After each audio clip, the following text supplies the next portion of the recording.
एक जालोर डिस्ट्रिक्ट से एक कास्ट से 100 बंदों का सिलेक्शन हुआ, जबकि कोर्ट में गवर्नमेंट ने एफिडेविट दिया कि जालोर से ओनली 39 का सिलेक्शन हुआ। वर्तमान में जारी जांच पड़ताल में प्राप्त सुरागों के आधार पर प्रमुख गिरफ्तारियां की जा चुकी है। अब जो आरोपी फरार है, यदि उन्हें शीघ्र गिरफ्तार कर विस्तृत पूछताछ की जाए तो उनके माध्यम से आगे कुछ और भी गिरफ्तारियां कर संभावित दोषियों को निर्दोषों से पृथक करने की कार्रवाई लगभग पूर्ण हो जाएगी। टोटल 838 ने ज्वाइनिंग की थी, उनमें से ये गवर्नमेंट ने लिखे दिया है एफिडेविट में कि 785 के खिलाफ कोई एविडेंस नहीं है। अगर आप केपेबल नहीं हो तो आप सीबीआई को हैंड ओवर करो। 175 बंदे ऐसे हैं जिनका एसआई के साथ अदर रिक्रूटमेंट में उनका पैरेलल सिलेक्शन हुआ था। एक आदमी क्या उसकी एज होती है, अब मैं अपने बच्चों को पढ़ूं कि मैं पढ़ूं, ये हो गया वो हो गया, इसमें इतना वो फर्जी। अरे आपके पास एविडेंस है तो दो ना आप एसओजी को। एसओजी क्या कर रही है, वो करे अरेस्ट, चाहे 68 हो चाहे 100 हो, है ना। लेकिन एक इनोसेंट है तो उसको पनिशमेंट नहीं मिलनी चाहिए। अगर आप केपेबल नहीं हो इन्वेस्टिगेशन करने में तो आप हैंड ओवर करो सीबीआई के। Rex pipes and cables presents Jhalko Rajasthan. मैं थानेदार हूँ, जनता पर जो जुल्म करे बीके ऊपर मैं प्रहार हूँ। हाँ, मैं थानेदार हूँ। जी हाँ, थानेदारा की बात करा तो राजस्थान का मायने या दिना 2021 में लागेड़ा थानेदारा की हालात कुछ अस्त व्यस्त सा हो रखा है। बीको कारण थाने अच्छी तरह पता ही होगा कि 2021 की एसआई की भर्ती हाई कोर्ट द्वारा रद्द कर दी गई।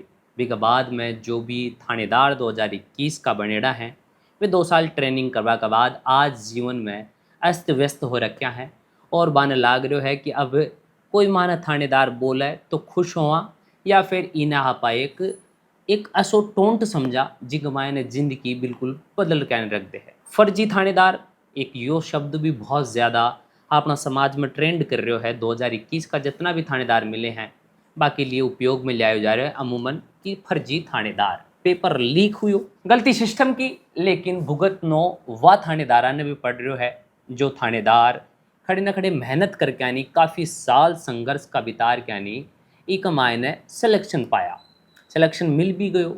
लेकिन भर्ती में पेपर लीक की बात आई, तमाम सारी चीज़ आज 4 साल तक चली। 2021 से 2025 मार्क यानी हाई कोर्ट ने अंत में फैसलो लियो कि यह भर्ती रद्द होनी चाहिए।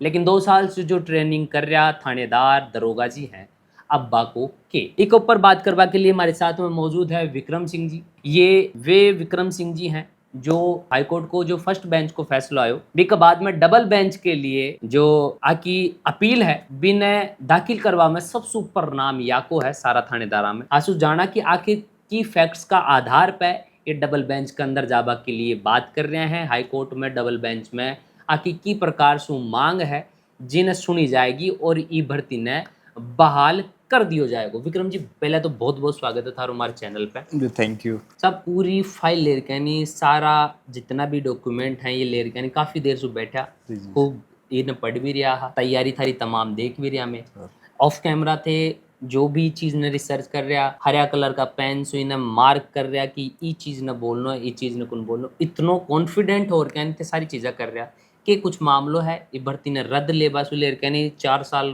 फैसला अब तक को हाई कोर्ट को निर्णय राजनीतिकरण और थारा जो फैक्ट है यहाँ पर खुलर क्या नहीं बताओ कि कुछ बात है। आपको मैं एक बात बताना चाहता हूँ कि ये भर्ती नहीं है। भर्ती होता है एक रिक्रूटमेंट प्रोसेस, वो हमारा कंप्लीट हो गया। हमने 3 अक्टूबर 2023 में ज्वाइन कर लिए, लगभग 2 साल कंप्लीट हो जाएंगे हमारी सर्विस को। तो ये रिक्रूटमेंट प्रोसेस नहीं है, ये अपॉइंटमेंट का मैटर है। सबसे पहले तो ये क्लियर कर देता हूँ मैं आप। इसमें जो हमारी रिक्रूटमेंट प्रोसेस के अंदर 4 स्टेज थे। सबसे पहले रिटन एग्जाम हुआ था, उसके बाद फिजिकल हुआ था, उसके बाद इंटरव्यू हुआ, उसके बाद मेडिकल एग्जाम हुआ। जैसे बाकी अदर जो रिक्रूटमेंट होते हैं उनमें एक ही होता है, रिटन एग्जाम होता है, बाकी फिर मेरिट बन जाती है। लेकिन इसमें एक लेंथी प्रोसेस होता है। मतलब एक रिक्रूटमेंट जो सब इंस्पेक्टर होता है उसका प्रोसेस में 3 से 4 साल लग जाते हैं। मैंने 2016 वाली जो रिक्रूटमेंट थी उसका एग्जाम 2018 में हुआ था, उसमें मेरा सिलेक्शन हुआ था। मैं पहले आपको बताना चाहता हूँ कि मैं एक सोल्जर हूँ और मैंने आर्मी से जो रिटायरमेंट हुआ था मेरा 30 जून 2019 को हुआ था। आर्मी में क्या जाते? आर्मी में? हाँ। कड़ी पोस्टेड से पहले मैं लास्ट टाइम जड़े सु मतलब थारो रिटायरमेंट मैं आर्मी हेडक्वार्टर दिल्ली में था। अच्छा, दिल्ली। जी जी। ठीक। उसके पहले JNK में था 23 RR में। हम्म। तो ऑल इंडिया में मैंने सर्विस की है अच्छा। और ये मेरा सौभाग्य है कि मैं एक सैनिक हूँ। मैं आपको इसके बारे में तो कुछ फैक्ट्स बताना चाहता हूँ। हमारे ये 4th स्टेज होते हैं रिक्रूटमेंट के। ठीक तो हमारा सेग्रीगेशन जो पेपर लीक हुआ तो उसमें 50% तो पहले ही हो चुका है, क्योंकि बहुत सारे फिजिकल में फेल हो गए, बहुत सारों को इंटरव्यू में फेल किया, कुछ मेडिकल में आउट हो गए। अब रही बात पेपर लीक हुआ, इसमें कोई डाउट नहीं है हुआ, लेकिन वो जो पेपर लीक हुआ वो मतलब एक पर्टिकुलर जैसे कुछ सेंटर थे जयपुर के अंदर, पाली के अंदर, उदयपुर में, जहाँ पे भी वो उन्होंने जो हैंडलर्स थे उनको पहुंचाया, तो वो लिमिटेड है कैंडिडेट। अभी न्यूज में न्यूज़पेपर कटिंग में जो रिट पिटीशन लगी थी सिंगल बेंच में, उसमें 4 अगस्त 2025 के कोर्ट ऑर्डर में मेंशन करवाया हमारे पिटिशनर के वकील ने कि एक जालोर डिस्ट्रिक्ट से एक कास्ट से 100 बंदों का सिलेक्शन हुआ, जबकि कोर्ट में गवर्नमेंट ने एफिडेविट दिया कि जालोर से ओनली 39 का सिलेक्शन हुआ। सिलेक्शन ही 39 का, तो Selection 100 की बिल्कुल। बात कहाँ से आ रही? यही तो समझ में नहीं आ रहा। मीडिया ट्रायल जो चल रहा है, एक MLA होके आप विधानसभा में बोल रहे हो कि एक जालोर के एक गांव से 100 बंदों का सिलेक्शन हुआ, तो ये मीडिया ट्रायल ही हो रहा है हमारे खिलाफ। ये रिपोर्ट जो था रात में, ये की रिपोर्ट? ये अपने गवर्नमेंट का एफिडेविट है मेरे पास, अच्छा, जो government का कोर्ट affidavit। में सबमिट किया था तो गवर्नमेंट। एक अंदर मेंशन है क्या बात? बिल्कुल बिल्कुल बिल्कुल। अच्छा, और इस एक अंदर और के बातें हैं जो अलग बताई जा रही हैं, लेकिन हकीकत गवर्नमेंट की नज़र में कुछ अलग है। ये मैं आपको बता देता हूँ। ये जालोर लिखा हुआ है, देखा हुआ है, ये इसमें 39 का सिलेक्शन है, बिल्कुल, ये 39। गवर्नमेंट का है। इसमें पूरा कंपैरिजन कर रखा है, 2016 में कितने हुए थे, 2010 में कितने हुए थे, एक कंपैरिजन चार्ट बनाया गया था। मतलब ज्योग्राफिकल फैक्टर जो 2010, 2016, 2021 की जो रिक्रूटमेंट थी उसमें कोई अबनॉर्मल वो नहीं पाया गया है। मतलब जो जिलेवार सिलेक्शन था वो सेम था। तो जो एलिगेशन लग रहे हैं कोर्ट में, मतलब ऐसे रिट जो पिटिशनर है वो ब्लेम कर रहे हैं कि एक डिस्ट्रिक्ट से, मतलब एक डिस्ट्रिक्ट जालोर से एक गांव से 100 का सिलेक्शन हुआ, तो ये तो मतलब दुनिया को या किसको भ्रामक जो खबरें फैलाई जा रही है वो बहुत गलत है। और मैं आपको बताना चाह रहा हूँ कि इसमें जो SOG है, SOG हेड, वो हमारे इंटरव्यू पैनल में शामिल है, रिक्रूटमेंट प्रोसेस में शामिल है। SOG हेड VK सिंह की बात जी कर रहे जी हो? जी बिल्कुल बिल्कुल, मैं उनके बारे में बात कर रहा हूँ। तो जैसे मंजू शर्मा जी ने एज वो भी इंटरव्यू में शामिल थे, इंटरव्यू पैनल में थी। अभी उन्होंने इस्तीफा दिया अपने पद से कि एलिगेशन लगे हैं। जो जजमेंट अपना जज साहब ने लिखा है कि जो RPSC मेंबर प्लस जो इंटरव्यू में भी इसमें धांधली हुई है। जब मंजू शर्मा मैम ने इस्तीफा दे दिया कि इंटरव्यू में, तो इंटरव्यू के मेंबर वो भी थे VK सिंह जी को, तो उनको भी अपना पद से इस्तीफा दे देना चाहिए। जब वो कोर्ट में एफिडेविट के साथ रिटर्न सबमिशन पेश करते हैं, उसमें लिखते हैं ये SOG का है, मेरा नहीं है, ये SOG का SOG का स्टेटमेंट affidavit है। जी जी जी। ठीक है। वर्तमान में जारी जांच पड़ताल में प्राप्त सुरागों के आधार पर प्रमुख गिरफ्तारियां की जा चुकी है। अब जो आरोपी फरार है, यदि उन्हें शीघ्र गिरफ्तार कर विस्तृत पूछताछ की जाए तो उनके माध्यम से आगे कुछ और भी गिरफ्तारियां कर संभावित दोषियों को निर्दोषों से पृथक करने की कार्रवाई लगभग पूर्ण हो जाएगी। मतलब जो फरार है उनको अरेस्ट करने के बाद सेग्रीगेशन कंप्लीट हो जाएगा, कौन टेंटेड है कौन अनटेंटेड है। और यह एफिडेविट कब को लगाया डोएवा को? ये 1 जुलाई 2025 को, 1 जुलाई, हाँ 1 जुलाई 2025 को ये कोर्ट में पेश किया गया था गवर्नमेंट की आज तरफ। से 1-2 महीना पहले। जी जी जी जी तो बिल्कुल। फिर आज से 1-2 महीना पहले जज बाग का एफिडेविट में बाकायदा ये लिख रखे हो कि पृथककरण की जितनी भी मतलब गिरफ्तारियां वे हो चुकी हैं, जी, कुछ जी। एक बची हैं जो जल्दी हो जाएंगी। तो अगर तुरंत पृथककरण हो कुछ होगा तो फिर या रद्द अब भी हुए। वही VK सिंह साहब मीडिया में आके स्टेटमेंट दे रहे हैं कि मैं असमर्थ था कि मैं सेग्रीगेशन नहीं कर पाया। आप कोर्ट में जाके बोल रहे हो कि हमारा segregation will be completed with in few days, और आप यहाँ मीडिया में आके बोल रहे हो कि हम सेग्रीगेशन नहीं कर पाए, उसके लिए सॉरी। तो ये कहाँ कोई मीनिंग हुआ क्या इसका? जब आप इंटरव्यू पैनल में मेंबर थे, आप रिक्रूटमेंट प्रोसेस का पार्ट थे, तो आपको इस्तीफा दे देना चाहिए जब एलिगेशन लगे पूरे रिक्रूटमेंट प्रोसेस, और जो मेंबर है वही इन्वेस्टिगेशन करे, तो ये कहाँ का वो है? नेचुरल जस्टिस तो यही कहता है कि आप एक हेड के लिए बोल रहे हो कि कोर्ट में उन्होंने ये चार्जशीट जी। दायर की और मीडिया के सामने आकर बोल रहे हैं कि वो पृथक्करण नहीं कर जी। पा रहे हैं, और जज साहब के सामने कह रहे हैं कि पृथक्करण ये पूर्ण हो रिटर्न चुका में है। लिख के दिया उन्होंने 1 जुलाई 2025 आपको को। कब लगा कि वीके सिंह जी है ना डबल गेम खेल रहे हैं, कब लगा आपको? अब वो डबल गेम खेल रहे हैं कि क्या खेल रहे हैं वो मेरे को पता नहीं है, लेकिन कॉन्ट्राडिक्शन है उनके स्टेटमेंट में, उसके बारे में मैं बता रहा हूँ। हाँ नहीं, ये डबल स्टेटमेंट का ही तो जो पूछ रहा हूँ जो मैं। ये सब ये कब पता लगा आपको कि ये डबल गेम हो रहा है सारा? जब कोर्ट में वो फाइल करते हैं, रिटर्न में सबमिशन देते हैं कि ये हम सेग्रीगेशन कंप्लीट कर लेंगे, हैं कुछ जो फरार है उनको अरेस्ट करने के बाद, और आप बाहर मीडिया में ये दे रहे हो स्टेटमेंट कि मैं सेग्रीगेशन नहीं कर पाया, तो ये तो कॉन्ट्राडिक्शन है ना उनके स्टेटमेंट में। अब उन्होंने हमारा क्या है, 19 मार्च 2024 को एक सरप्राइज एग्जाम लिया था जो हमारे ट्रेनिंग सेंटर के अंदर, सुबह 10 बजे से लेके शाम को 5 बजे तक सेम वही पेपर एग्जाम कंडक्ट करवाया जो आरपीएससी ने करवाया था, ठीक है। वही सेम ठीक। Without any information. हमें कुछ भी नहीं पता था, हमें सीधा सभी ट्रेनिंग्स को बोल दिया कि आप यहीं रहोगे, कहीं नहीं जाओगे। हमें नाश्ता दिया गया बीच में, तो वही सेम पेपर कंडक्ट करवाया और उसका उसी बेस पे उसको हमारा उन्होंने इन्वेस्टिगेशन को लीड किया उसके रिजल्ट को बना के। अब उन्होंने उस रिजल्ट को बनाया, उसके बाद उसको ना तो कोर्ट में पेश किया ना पब्लिक में पेश किया, ना हमें बताया कि कौन पास है कौन फेल है। अरे आपके पास है रिजल्ट, सब कुछ आपको पता है कि कौन कल्प्रिट है कौन नॉन कल्प्रिट है, कौन कैसे आया है, तो आप डिक्लेयर करो ना। आप कोर्ट में बोलते हो कि टोटल 68 है कल्प्रिट, है ना, सस्पेक्टेड पर्सन है, और उसमें से 55 को हमने अरेस्ट कर लिया है, बाकी 13 बंदे हैं उनको भी कर लो आप अरेस्ट, या किसी का वेट कर रहे हैं, किसी का वेट कर रहे हैं तो क्यों कर रहे हैं? आपको जब पता ही है, आप कोर्ट में लिख के दे रहे हो कि ये सस्पेक्टेड है, उनसे पूछताछ करो ना आप। जैसे बाकी जो बंदे आपको सस्पेक्टेड लगे उनकी आपने एफएसएल करवाई है, तो इनको भी बोलो। अब एक गवर्नमेंट की जो चार्जशीट है के अंदर कुछ एफिडेविट तो मेंशन है कि जी के मायने आपने कितना लोग के खिलाफ सबूत हैं, कितना गिरफ्त में है, सारा कुछ। जी बिल्कुल बिल्कुल इसमें भी लिखा हुआ है, बारे में मैं थोड़ा आपको बताओ। बता देता हूँ। गवर्नमेंट को डेटो है बिल्कुल बिल्कुल उसमें टोटल ये रिटर्न में दिया हुआ है गवर्नमेंट ने। एक सेकंड, गवर्नमेंट की रिपोर्ट यारी आपको ये बताता हूँ। टोटल 838 ने ज्वाइनिंग की थी, ठीक है, 838 859 पदा की भर्ती है या 859 की, लेकिन कुछ बंदों ने ज्वाइन किया नहीं था। अच्छा। कोई उनका हो सकता कोई रीजन हो। उनमें से ये गवर्नमेंट ने लिख के दिया है एफिडेविट में कि 785 के खिलाफ कोई एविडेंस नहीं है। 785 का मतलब 838 जो अभ्यर्थी हैं बाद में 785 के खिलाफ कोई कोई सबूत एविडेंस को नहीं मिला। है। ठीक है। हमारा नेचुरल जस्टिस क्या कहता है कि अगर 100 गुनाहगार है लेकिन एक निर्दोष को सजा नहीं होनी चाहिए, एक इनोसेंट को पनिशमेंट नहीं मिलनी चाहिए। यहाँ तो 785 इनोसेंट है, आप फिर कहाँ गए आपका नेचुरल जस्टिस? एक बार मन दीजिएगा, देखो जो यह चार्जशीट है या जो मतलब एफिडेविट है सरकार को है, ये आपका हाथ में है।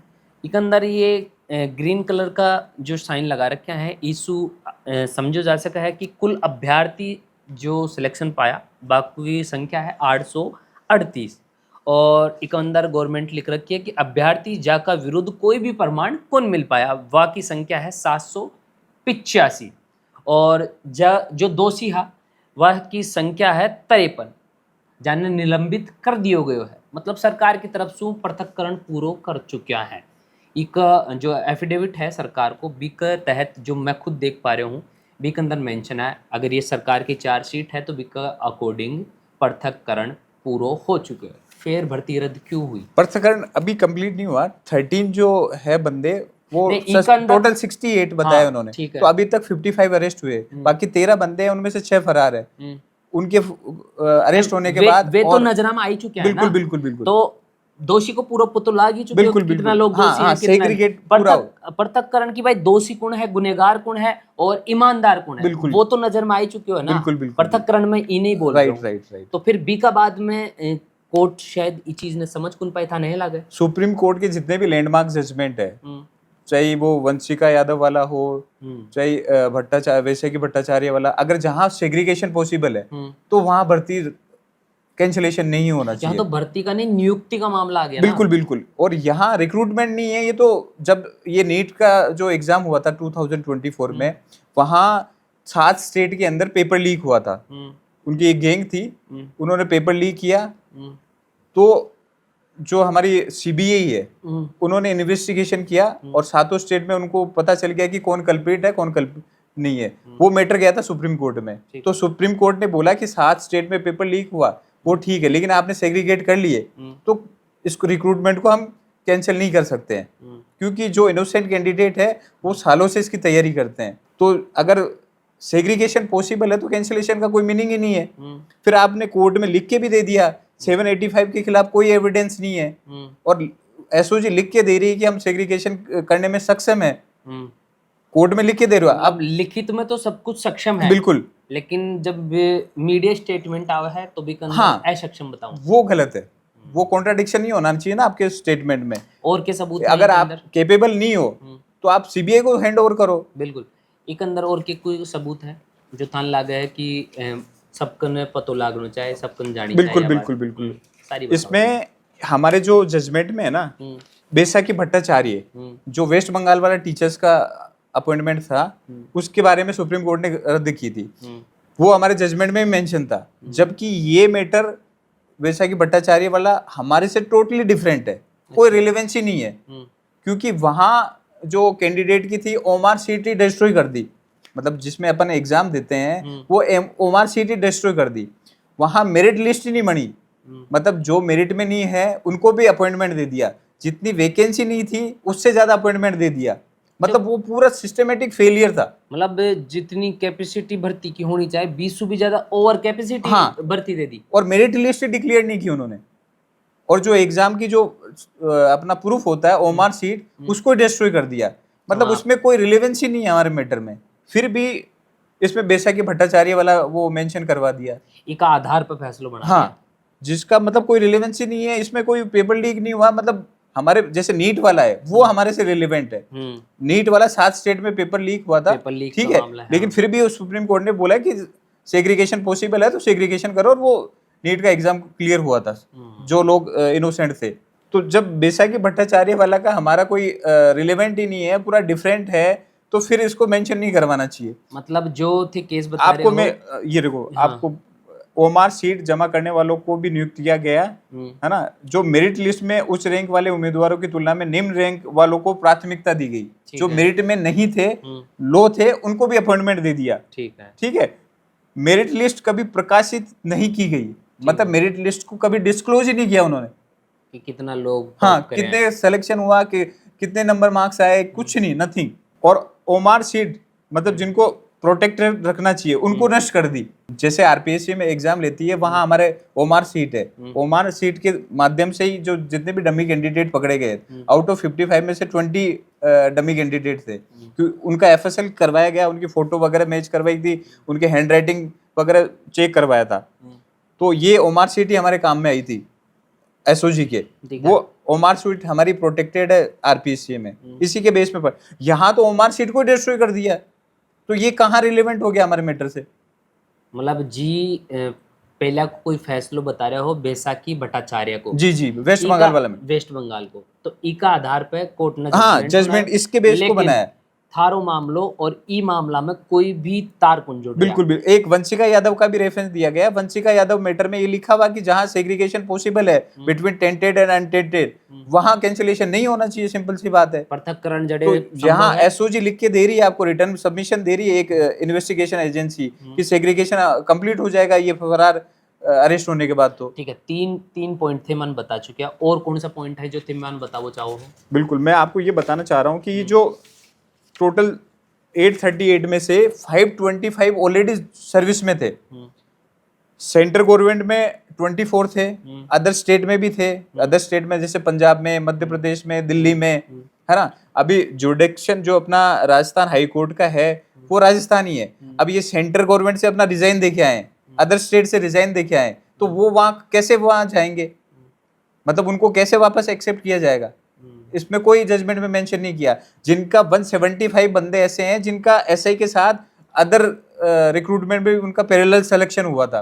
पैरेलल सिलेक्शन मतलब किसी का पटवारी में हुआ, किसी का वीडियो में हुआ, लेकिन उन्होंने उसको ज्वाइन नहीं किया।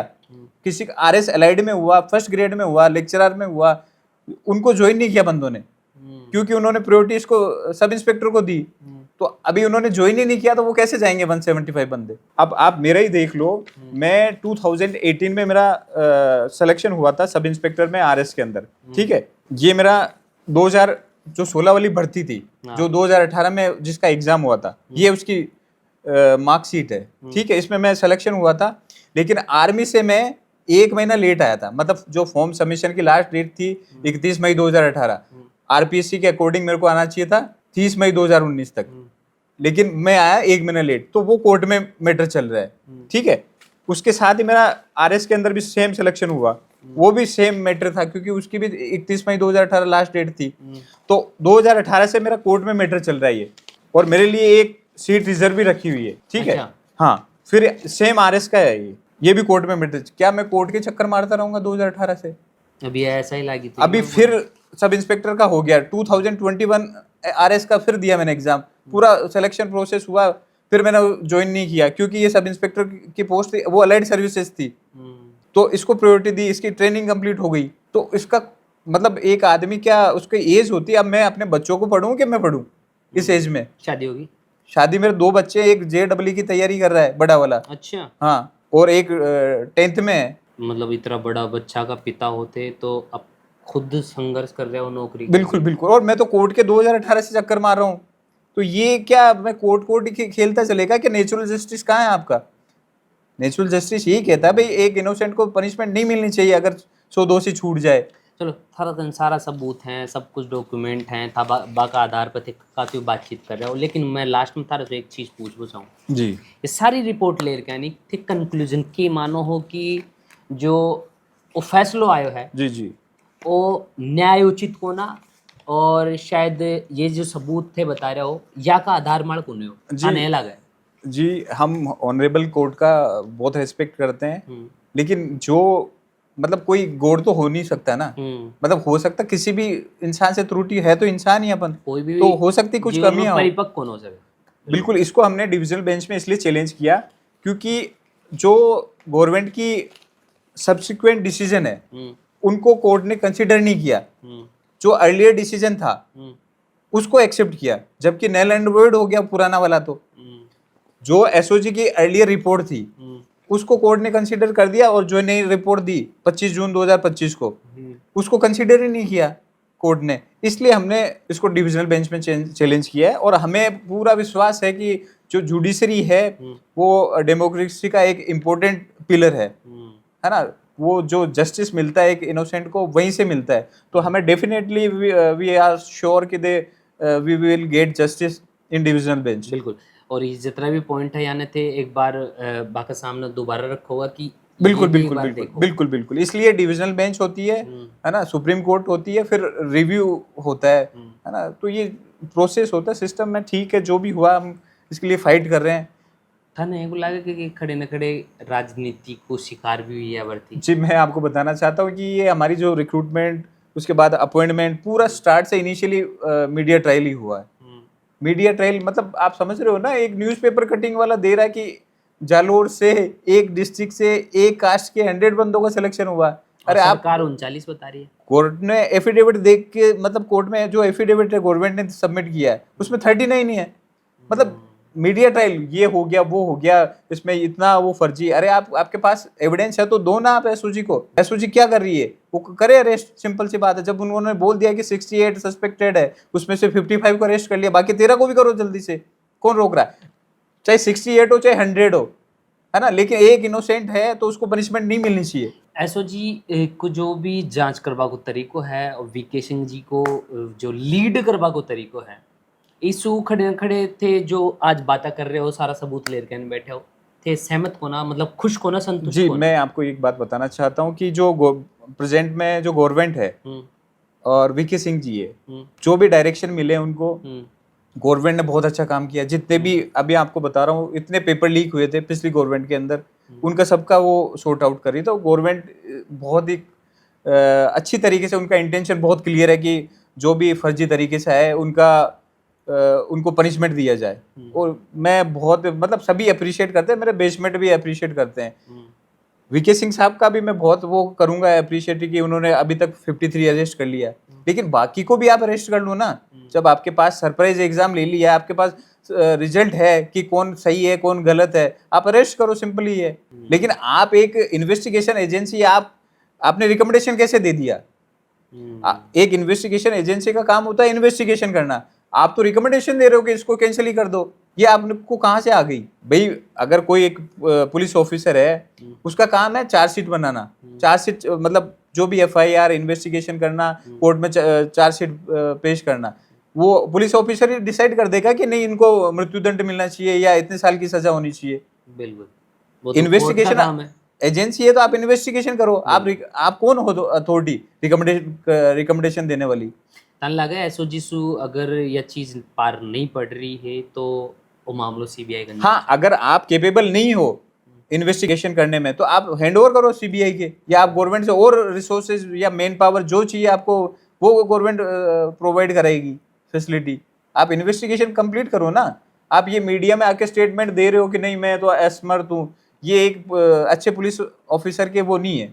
चलो ठीक है, अब एक बात बताओ, अंतिम सवाल तारा से पूछना चाहूँगा कि डबल बेंच के अंदर जा रहा हो, थारो सबसे ऊपर नाम आ रहा है अपील करवा में डबल बेंच में। सारा एसआई की तरफ से जितना भी मतलब कोर्ट के अंदर अपील लगा रहा है, वे लोगों को सबको है संशय बनेडो है, लेकिन थान की लागे सरकार थारी साथ में डबल बेंच में खड़ी रही। बिल्कुल, हमें जैसे सिंगल बेंच में हमारे साथ सरकार जो इनोसेंट कैंडिडेट है उनके साथ स्ट्रांगली उन्होंने स्टैंड रखा था। अभी मेरे को पक्का भरोसा है कि जो भजन लाल जी सरकार है वो सबके साथ जस्टिस करेगी। जो भी इनोसेंट कैंडिडेट है उनका बिल्कुल सबको न्याय दिलाएगी, ठीक है जो भी है, और डिविजनल बेंच में हमारा स्ट्रांगली स्टैंड रखेगी। बिल्कुल। देखो फौजी आदमी हो पहले तन तो एक तो जय हिंद, थैंक यू। जज्बा के साथ में लड़ता रहो, कानून पर बिल्कुल, एक सैनिक होता है वो जब तक उसकी अंतिम सांस चलती है ना वो फाइट करता रहता है, और मैं अंतिम सांस तक इसके लिए मैं सुप्रीम कोर्ट तक कहीं पे भी जाना पड़े, मैं लास्ट अपनी सांस है उस तक लड़ूंगा, फाइट करूंगा। मेरे को definitely I am sure that we will back very soon. SI भर्ती 2021 ने बहाल करार बिल्कुल, डेफिनेटली इसमें कोई डाउट नहीं है मेरे को, और पूरा जुडिशरी पे भरोसा है मेरे को, और गवर्नमेंट के ऊपर भी भरोसा है कि वो हमारा साथ देगी डिविजनल बेंच में जैसे सिंगल बेंच में दिया था। बिल्कुल। तो देखे थे जो अपील करवाड़ा हाई कोर्ट के अंदर डबल बेंच एसआई भर्ती 2021 ने बहाल करवा लेर कहने जो अपील करवा में सबसे ऊंचो नाम सारा एसआई में जाको आ रहा है। विक्रम सिंह हमारे साथ में मौजूद था। पीछा ने जो वर्दी दिख रही है 2 सितारा लागेड़ी चमक रही है, 2 सितारा कंधा पे जो थानेदार दरोगा को इंतज़ार कर रही है कि ये वर्दी ने वे पहनी और समाज में जार कहनी कानून ने फॉलो करावा को काम करी। लेकिन यह वर्दी अभी फ़िलहाल खूंटी में टकरी है और जी जगह में मौजूद हाँ या पुलिस लाइन जयपुर है। और विक्रम सिंह जी ने सारा फैक्ट्स या कर जो भी सबूत है खुद की जो आर्मी को सुलेर कहनी, आरएस में आको सिलेक्शन सुलेर कहनी और एसओजी ने लेर सरकार का एफिडेविट सब पर बातचीत कराया, खुलर कहने बताया कि प्रकार से फैसलो आयो, जबकि के जो सबूत हैं बी का आधार पर फैसलो के होना चाहिए जो सारो जांच को विषय है। और डबल बेंच में ये एक अपील कराया है। उम्मीद है कि कानून दोबारा एक बार जांच पड़ताल करेगा और पूर्णतः जांच करके नहीं जो भी निर्दोष है बाकी साथ में सत्य की जीत होगी और जो भी दोषी हैं बाने दंड मिलेगा। तो यही उम्मीद के साथ में सारा जो भी एसआई हैं वे एक गुहार डबल बेंच के अंदर हाई कोर्ट में लगा रहे हैं। देखने को विषय है कि कुछ जांच में निकल रहा है डबल बेंच या का पक्ष में जाए है या फिर या न वापस जो हालात अभी फिलहाल में बनेड़ा है बाक अंदर ही डाल दे है। बाकी जुड़े रहे थे जलको के साथ, मैं बबलू, कैमरा के पीछे चंद्र प्रकाश मेरो भाई। धन्यवाद, राम राम सा।